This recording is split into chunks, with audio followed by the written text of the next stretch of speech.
Les mots du docteur Catherine Dolto. Je m'appelle Amira et j'ai 7 ans. J'ai 5 ans et je m'appelle Isaac. Je m'appelle Louise et j'ai 7 ans. Des fois, j'ai envie de pas me coucher. Mais je me dis que dès que je serai un adulte, je déciderai moi-même.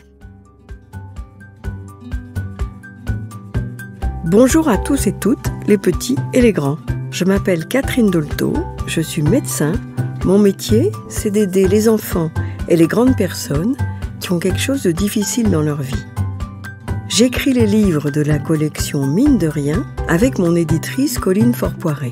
J'y apparais sous les traits du docteur Cat et je raconte plein de petites histoires de vie qui sont parfois si compliquées.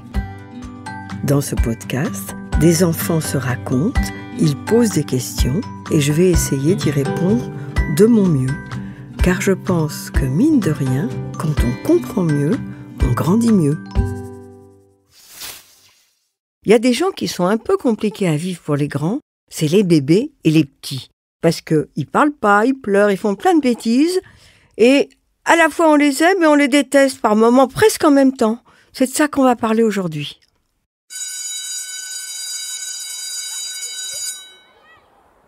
Bonjour, je m'appelle Basile. Je voudrais savoir pourquoi les bébés prennent beaucoup de place quand ils naissent.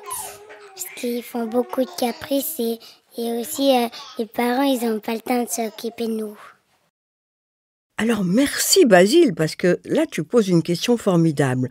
Parce que tu parles de la place, mais je crois aussi que ça pose la question du temps qu'ils prennent. Dans le cœur des parents, qu'est-ce que ça prend comme place un bébé ? Alors, faut pas oublier que la place dans le cœur des parents, c'est pas un problème parce que le cœur des papas et des mamans, il est élastique. Chaque fois qu'il y a un nouveau bébé qui arrive, le cœur s'agrandit. Par contre, les journées, elles ont que 24 heures. Donc le bébé, il faut le changer, il peut pas aller au cabinet tout seul, il faut lui donner à manger. Plein de choses comme ça. Et parce que les parents prennent beaucoup de temps, quelquefois, on peut se demander s'ils nous aiment moins, s'il y a moins de place dans leur cœur. Mais c'est pas vrai. Aucun enfant pourra jamais prendre la place d'un autre dans le cœur de son papa ou de sa maman. Bonjour, je m'appelle Bérénice, j'ai 8 ans et demi et j'ai un petit frère. C'est pas bien d'être une grande sœur parce que parfois les petits frères et les petites sœurs, ils nous énervent un peu. Et c'est toujours nous qui nous faisons gronder alors que les petits, pas du tout. Et pour moi, ça m'énerve un peu et c'est nul d'avoir une petite sœur parce que ça pleure tout le temps. Merci Bérénice pour cette question parce que ça, c'est le grand thème des humains. Qu'est-ce qui est juste ? Qu'est-ce qui n'est pas juste ? Et ça change tout le temps, en fait, ça. Alors, évidemment, les petits, ils n'ont pas d'expérience, ils savent beaucoup moins de choses que les grands, donc ils font beaucoup de choses qui dérangent, qui énervent, qui font trop de bruit, etc., parce qu'ils sont petits. Et les parents, ils attendent des grands enfants qu'ils acceptent des petits, ce qu'on a accepté d'eux quand ils étaient petits. Tu te souviens quand tu étais petite, il n'y a pas si longtemps. Toi aussi, tu as fait des choses qui dérangeaient, et puis tu as découvert que quelquefois on disait rien, on laissait passer, parce qu'on se disait, elle ne se rend pas compte. Les petits, ils ne se rendent pas compte.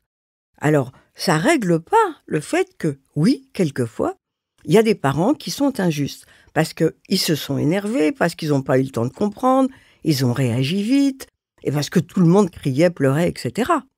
Alors, quand on trouve que vraiment ça a été trop injuste, il faut attendre que tout le monde se calme. Et puis après, on va parler et on explique. Et la plupart du temps, les parents comprennent, et puis ils parlent aux petits, ils parlent aux grands, et puis ça s'arrange. Bonjour, je m'appelle Ilina. Le jour où il était né, maman m'avait informée et j'étais excitée. Du coup, on est parti chez ma tata pour y aller me déposer, maman et papa à l'hôpital. Et après, le jour où ils sont revenus à la maison, j'étais excitée, je lui faisais des câlins. C'est mon petit frère, je l'adore et à chaque fois que je reviens de l'école, par exemple quand je fais des activités, je rentre à la maison et la première chose, je l'embrasse et je le serre bien dans mes bras.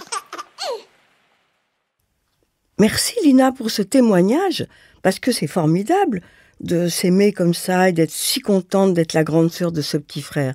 Moi, je trouve ça très joyeux de t'entendre. Mais il faut dire que ça ne se passe pas toujours comme ça. Ça peut arriver qu'entre frères et sœurs, on ne s'entende pas bien. On ne se comprend pas, on a des caractères qui ne vont pas bien ensemble. Et tout le monde croit que parce qu'on est frères et sœurs, il faut s'aimer, s'aimer, s'aimer. Ben non, quelquefois on s'aime plus ou moins, puis il y a des moments où on s'aime, des moments où on ne s'aime plus. C'est pas grave.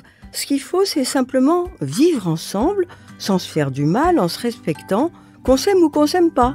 Et quand on s'aime, tout est plus facile, c'est vrai. Mais la vie, c'est pas toujours facile.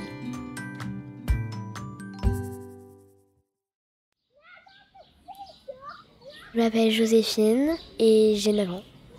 Quand ils sont arrivés à la maison, c'était comme quelque chose en plus. Et après, ça tournait beaucoup autour d'eux, ils n'arrêtaient pas de pleurer. Le matin, quand je me réveillais par exemple, il devait être 4 heures du matin ou 7 heures, et j'entendais les bébés pleurer très fort, et du coup, ça m'empêchait de dormir. Et maintenant, au quotidien, ils font beaucoup de bêtises. Ils tâchent beaucoup les affaires et ils entrent dans la chambre des autres et ils cassent des choses. Quand ils entrent dans la chambre de mes sœurs, non, ça m'énerve pas. Mais quand ils entrent dans ma chambre, j'ai des choses fragiles et oui, ça m'énerve parce que j'ai peur qu'ils abîment. Chère Joséphine, merci de nous rappeler que les bébés ne savent pas parler. Donc, comment ils feraient pour nous dire qu'ils ont trop chaud, trop froid, mal au ventre, peur, faim, envie de dormir, envie qu'on vienne leur faire un câlin? Ils n'ont pas d'autre moyen que les pleurs. Et toi aussi, tu as été comme ça. On a tous été des petits bébés qui pleuraient parce qu'on ne savait pas faire autre chose pour dire « Je suis là, j'ai besoin de quelque chose, aidez-moi ». Alors ça, on n'y peut rien. En grandissant, quand ils apprennent à parler, ça change et ça devient beaucoup plus facile. C'est vrai que quelquefois, les pleurs d'un bébé, c'est drôlement énervant. Mais il faut se dire, quand il sera grand, ça va peut-être être très agréable de jouer avec lui. Puis alors, l'autre chose que tu abordes, c'est la question du territoire. Parce que les petits, ils savent pas qu'il y a des choses qui appartiennent aux uns et pas aux autres. Ils voudraient tout pour eux, parce qu'ils n'ont pas été encore éduqués. Toi, tu es éduqué. Alors, c'est vrai que quand on a des choses qu'on trouve très précieuses chez soi, dans sa chambre, on peut demander aux parents d'avoir un endroit qu'on peut fermer à clé. Un petit coffre, un placard, où on met ses trésors, en attendant que les petits deviennent assez grands pour comprendre que, il faut respecter les affaires des autres. Merci les enfants, parce que vous voyez, les grands, ils ont besoin des réflexions des petits pour mieux réfléchir eux aussi. Mine de rien, quand on comprend mieux, on grandit mieux. Pour aller plus loin, rendez-vous en librairie pour découvrir les livres de la collection Mine de rien. Ils sont publiés aux éditions Gallimard Jeunesse Giboulet et il y a plus de 90 titres disponibles.